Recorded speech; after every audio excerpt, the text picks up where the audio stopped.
Le premier trimestre de 2024 pour Tesla est désastreux, et pas super hot, est assez moyen. Est-ce que c'est la fin pour Tesla? Je ne pense pas. Je vous explique pourquoi. Là.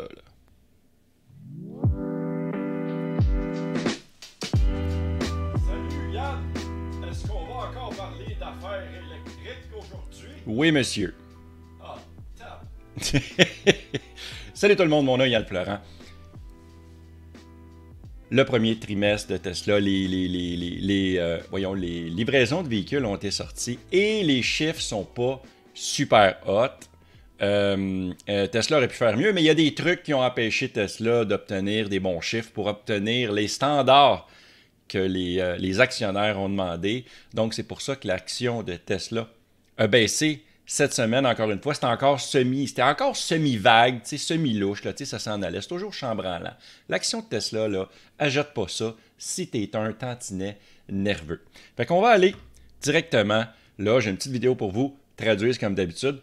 J'espère qu'ils ne vont pas faire une traduction à l'anglaise, parce que des fois, ça fait ça. Si vous n'avez pas entendu ça, allez voir mes autres vidéos. Quand je passe des vidéos comme ça, et puis je les traduis, des fois, ils prennent un accent anglais. Puis moi, ça me fait rire. Fait que voilà, on écoute ça. Nous avons raté le premier trimestre, et nous n'avons pas seulement raté, Ed, mais c'est un sous-dépassement considérable. Où était le principal point faible dans ces livraisons? Alors, les livraisons du premier trimestre ont été inférieures d'environ 74 000 unités à l'estimation moyenne des analystes. Nous avons entamé ce trimestre en pensant qu'il y avait des inquiétudes quant à la demande pour les véhicules électriques de Tesla. Oui. Tesla positionne cela comme un impact du côté de l'offre. Il parle du détournement de la navigation en raison de la situation en mer Rouge. Et vous vous souviendrez aussi de l'incident qui s'est produit en Allemagne près de leur usine de Berlin. Oui, un feu qui a eu lieu, je pense. Tesla appelle cela dans ses bénéfices, dans sa déclaration de livraison, une attaque criminelle incendiaire. Oui, c'est comme un objectif, mais oui, en effet, il y a du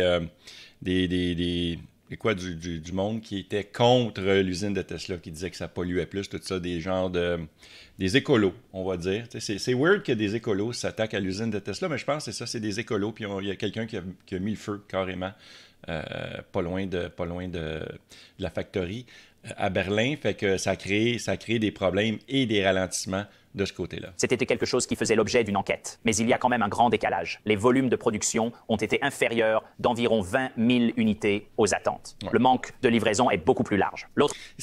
Ce qui est quand même pas si pire. C'est à peu près, je pense, peut-être, on parle de quoi, 5%? Parce que, bref, je reviendrai avec les chiffres après. Mais le facteur dont il parle, c'est dans mon état natal, la Californie, dans la région de la baie de San Francisco, dans l'usine de Fremont. Rappelez-vous que l'autre chose qui s'est produite au cours du trimestre, c'est que nous avons reçu une version mise à jour et rafraîchie de la Model 3. Et ce que Tesla dit dans cette déclaration, c'est qu'il y a eu un impact sur la rampe de production à Fremont lorsqu'ils ont introduit cette Model 3 rafraîchie sur la chaîne. Mais c'est un gros raté. L'action a baissé de 7%. Et net, ce n'est pas clair. S'agissait-il d'un problème de demande ou devons-nous prendre Tesla au pied de la lettre et prendre en compte les impacts des chocs d'approvisionnement qu'ils ont subis au cours des 3 premiers mois de cette année? Écoute, c'est une bonne question. C'est une très bonne question. Je vais juste fermer ça ici. Pourquoi que les chiffres de Tesla ont été mauvais? Il y a plusieurs facteurs. Le gars vient d'en parler. On parle ici des problèmes qu'il y a dans la mer Rouge présentement, les problèmes d'approvisionnement. Il y a l'incendie qui a eu lieu à Giga Berlin. Il y a le nouveau Model 3 qui a commencé sa production. Et évidemment, quand il y a un nouveau modèle qui rentre sa ligne de production, ça ralentit, c'est moins performant, c'est moins fine-tuné, comme on dit au Québec. On ne dit pas ça au Québec, c'est moi qui le dis. Fait que... Ça me fait rire en tabarouette, ça. Toi, ça t'en prend pas gros pour faire rire, hein, mon grand? Fait que...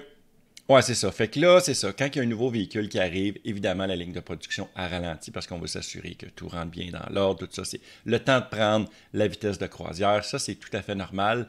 Mais le nouveau Model 3 va quand même bien se vendre, je pense. C'est une belle amélioration du Model 3 comparé à la version précédente. Ça, la version précédente, ça, c'est moi qui ai ça. Moi, j'ai une 2021 et je suis un tantinet jaloux des nouveaux acheteurs de Model 3. Également, le Cybertruck Giga Texas, qui vient de commencer à peine la production, et tranquillement, pas vite, ils vont prendre la vitesse eux autres de ce côté-là. C'est un nouveau véhicule totalement, c'est du jamais vu, c'est jamais fait auparavant, c'est une nouvelle façon de construire un véhicule, c'est de façon assez unique. Fait que de ce côté-là, oui, tous ces facteurs-là fait que les chiffres ont été similaires ou inférieurs même au dernier trimestre. Regarde, on va regarder ça ensemble. Si on voit ici, je vais vous montrer les chiffres. Ça, c'est les chiffres du premier trimestre de 2024 de cette année. Vous voyez, il y a un total de 433 000 véhicules fabriqués. Si je vais ici en 2023, on est à 440 000 véhicules fabriqués. Fait que tu vois, on est comme... Il y a 7 000 véhicules de moins, mais les livraisons paraissent. C'est là que les livraisons apparaissent. C'est que cette année, le premier trimestre, 386 810 véhicules de livrés. Et en 2023, l'année passée, à la même date, il y en avait 422 875. Fait que c'est là que le bas blesse, c'est là que ça dérange les actionnaires. C'est pour ça que le monde un peu frileux ont décidé de faire comme « Hey non, Tesla, ça va pas bien. on s'en va dans le champ avec cette entreprise-là. » Fait que ça ne durera pas. Voilà. Fait que, mais tu sais, il ne faut pas s'inquiéter avec ça. Parce qu'on regarde, mettons, l'année passée, ils ont quand même produit 1,845 millions, donc 1 845 985 véhicules en 2023. Je suis sûr qu'ils vont péter la scène de ce record-là en 2024. Je suis même pas inquiet de ce côté-là. Hey. C'est le temps de la boîte vocale? Oui, monsieur, c'est le temps de la boîte vocale. Et aujourd'hui, j'ai un message de Guy Labelle. Évidemment, avant de passer mon message, excuse-moi, Sty, avant de passer mon message, le message de Guy Labelle, je voulais dire que si vous voulez me laisser un message dans la boîte vocale, parce que là, présentement, je n'ai rien qu'un, je n'ai plus dans ma banque. Là. Fait que là, Guy, c'est mon dernier message vocal. Vous allez sur le memo.fm, /Yann, si vous voulez me poser une question, un commentaire. Il fait-tu beau chez vous? T'as-tu pris ta douche? Tu sais, des affaires essentielles. Fait qu'on regarde ça ensemble. Salut Yann, Guy Labelle, propriétaire d'une Tesla Model 3 depuis mars 2023. Hier, j'ai installé la nouvelle version 2024.3.6. Suite à ça, on a eu une petite surprise de Tesla qui nous a fait parvenir la FSD, la 12.3.2.1 gratuitement pour un mois. C'est fou. Après l'avoir utilisé pour une première fois, vraiment surpris de ce système, vraiment agréable, changement de voie par lui-même, sortie d'autoroute, etc. Le plus capotant, c'est lors des stationnements. J'habite dans un condo et l'espace dans le garage est très restreint. Il s'est stationné comme un champion. Vraiment, système vraiment au point. Bien hâte de voir comment ça va continuer à aller dans le temps, mais jusqu'à présent, très satisfait. Je te reviendrai un peu plus tard avec d'autres commentaires concernant la FSD. Salut et bonne journée. Merci beaucoup, Guy, pour ton message. Fait que moi, je vais pouvoir l'essayer, la FSD, parce que moi aussi, je vais avoir mon mois gratuit de ce côté-là. Et là, il y a quelque chose qui me fait chier. J'ai parti la musique là, parce que je suis fâché. Puis cette musique-là, ça me calme. OK? Présentement, ma voiture est au garage. Ça fait à peu près 2 mois là, que j'en parle, parce que j'ai eu mon accident le 12 novembre 2023. Ma voiture est encore au garage. Elle est en train de se faire réparer depuis le 14 mars dernier. On est quoi? On est début avril? On est le 3 avril, journée de l'enregistrement. Puis là, j'ai vu ça arriver. Elon Musk qui annonce un mois gratuit, puis tout le kit, puis tout le monde va l'essayer parce que c'est de shit, c'est la patente à essayer. Fait que là, mon char est au garage, tu sais, comme je l'ai mentionné à peu près 128 fois. Puis là, il y a un gars au garage, parce que moi, je peux checker sur mon téléphone. Il y a où mon téléphone? Il est dans mes poches. Je check sur mon téléphone, je sais pas pourquoi je le sors, j'ai rien à montrer, mais je check sur mon téléphone, puis hier, puis là, je vois qu'il y a une mise à jour de disponible. Puis il y a un cabochon au garage qui sont en train de le réparer. Là. Il a décidé d'activer la mise à jour. Là, je t'entends. Il en est fâché, là. Il en est fâché parce que le 30 jours commence, puis j'ai pas mon fucking char. J'ai pas mon char. Fait que là, le gars, il a mis la mise à jour, puis je peux pas l'essayer. OK. je sais que le gars, c'était pas son intention. Lui laisse l'intention du réparateur chez Fix Auto à Blainville, pour pas les nommer. Lui, il s'est dit, il y a une mise à jour, on a le Wi-Fi ici, on va faire la mise à jour pour le gars, il va être content. T'sais. Il a voulu me rendre service. Mais c'est une des seules mises à jour qu'il fallait pas installer. Touche pas à ça. Je pense que je vais le dire au gars. Je vais arriver au comptoir et m'a dit, hey, tu sais là, 2 doigts, bien comme faut sur le chest site là. Fait que là, j'ai la FSD sur mon véhicule, puis je peux pas l'essayer. Je peux pas l'essayer. Calique.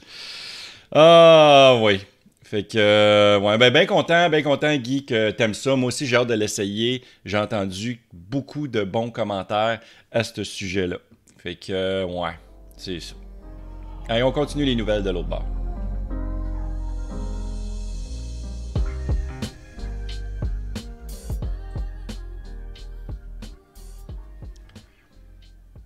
Dans ma dernière vidéo, j'ai parlé de Xiaomi, la sucette. Tu sais, la sucette, vous allez voir, le miniature, c'est celui avec la petite sucette, le lollipop, le bonbon, le suçon. Bref, je pense que j'ai pas mal tout dit les façons de prononcer ça. Eh bien, voilà, le fabricant de smartphones Xiaomi remporte un succès avec son premier véhicule électrique et se vend pour l'année. C'est vendu au complet pour l'année en 24 heures. C'est très, très bon. C'est très, très bon. Allez voir ma vidéo sur le sujet.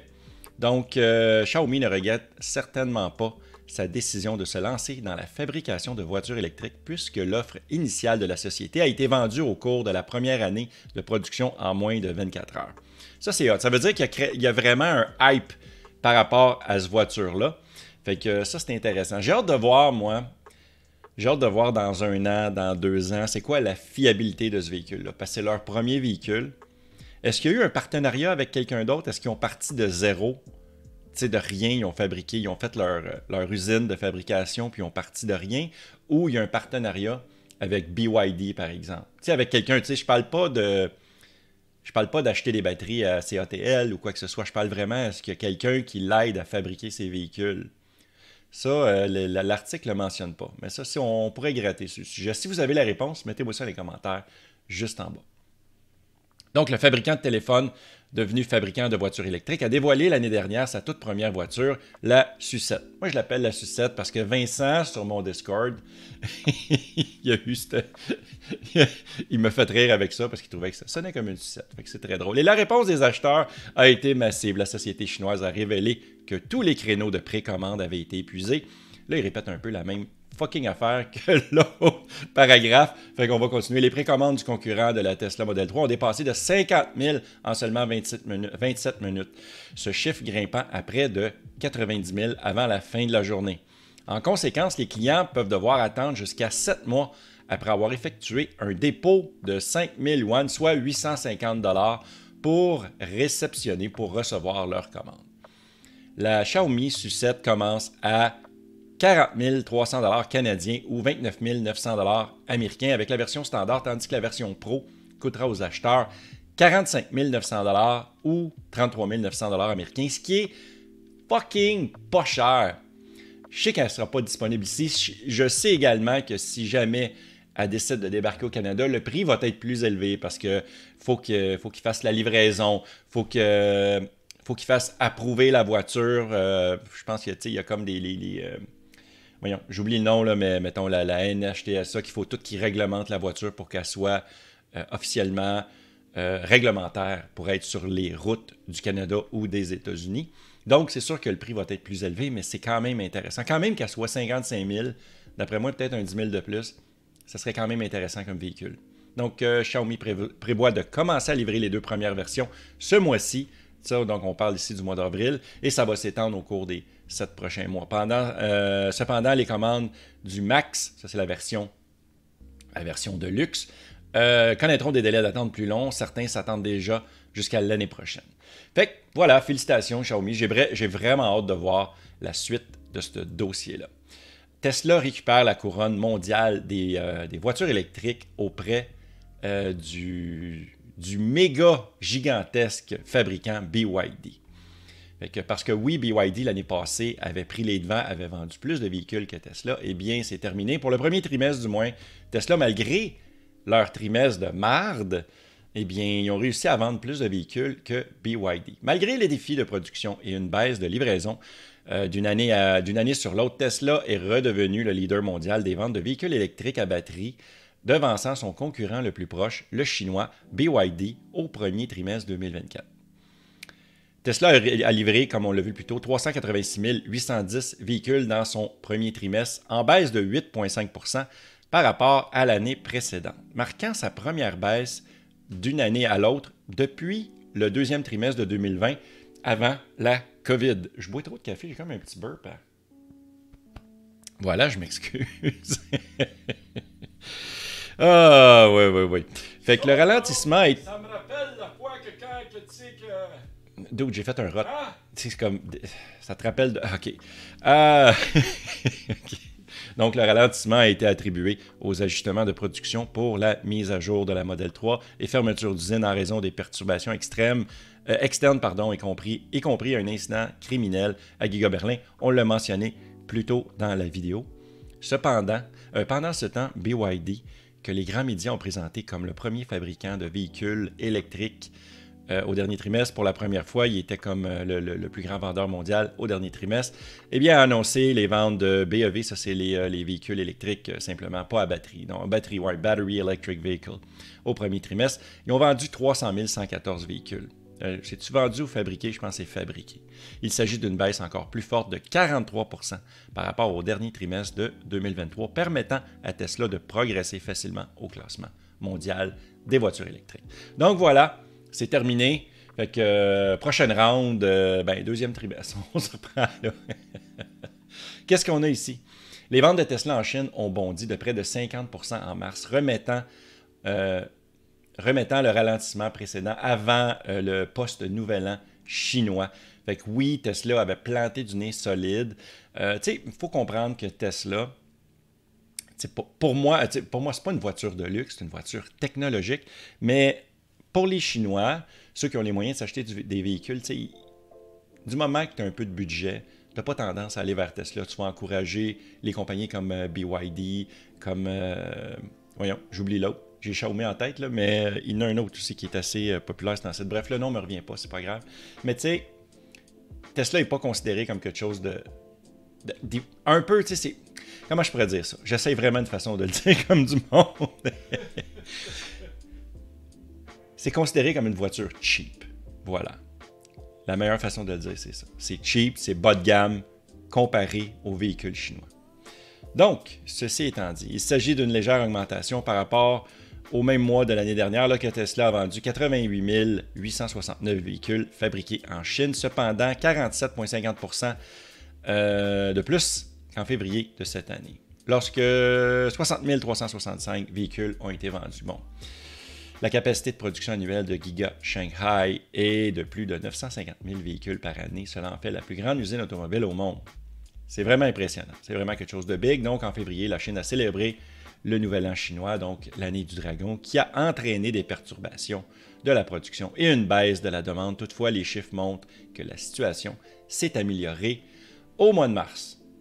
Dernière nouvelle avec vous. Eh bien, qu'est-ce qu'on a ici comme titre? Là, moi, là, c'est ça. Là, Tesla s'organise un événement médiatique sur la voiture, la Model 3 Ludicrous, la version performance. On a une belle photo ici de la voiture qui est recouverte. On a déjà vu des photos qui ont leaké un peu partout, à gauche et à droite. Bien, il paraît qu'il y a eu déjà une présentation en privé avec l'élite de l'automobile, mais ça va être présenté au grand public bientôt. Donc, nous sommes maintenant en avril et toujours sans annonce officielle, mais il semble que nous n'aurons pas à attendre très longtemps. Lundi, Tesla a organisé un événement à Malibu, en Californie, pour permettre à certains médias d'en savoir plus sur la nouvelle Model 3 Performance Ludicrous et d'avoir l'opportunité de passer du temps au volant. Certaines photos de l'événement ont été partagées en ligne, montrant au moins 6 voitures Model 3 Performance sous couverture et une autre installée à l'intérieur d'un bâtiment, également sous couverture, probablement pour une présentation permettant aux participants d'avoir un aperçu des changements et des mises à jour de Tesla sur le nouveau modèle. Donc ici, on voit les photos, tout ça, on voit d'autres photos ici. Donc voilà, ça va être présenté sûrement d'ici la fin avril, ça va être présenté vraiment sous peu et mis en ligne comme option d'achat sur le site de Tesla. Hein? Mine de rien, c'est terminé. C'est terminé. Si vous voulez me supporter, il y a différentes façons de le faire. C'est pouce en l'air, abonne-toi, deviens membre YouTube, je mets des vidéos uniques pour toi. Deviens membre Patreon, je mets des vidéos juste pour toi aussi. Quoi d'autre? Tu n'as pas de Tesla. Tu penses t'en acheter une. Tu connais personne là, qui veut vendre une Tesla. J'ai un lien, moi, dans la description. Quand tu vas sur ce lien-là, moi, ça m'aide, ça me donne des crédits Tesla. Puis toi, ça te donne aussi des gugus de plus, comme 3 mois de FSD gratuite, plus d'autres gogos. Ça dépend, ça change à toutes les fois. Fait que voilà. Également, mon Discord, les gars, j'ai mis le logo juste là. Ça, c'est le logo là. Puis également, merci à mes Patreons et membres YouTube. Ben, gars, si vous devenez un membre Patreon, membre YouTube, votre nom va être là. C'est pas malade, ça? À chaque fin de vidéo, tu vois ton nom et t'es comme, j'ai accompli quoi aujourd'hui, moi? Hey, merci beaucoup d'avoir été là. On se voit dans une prochaine vidéo. Ciao la gang.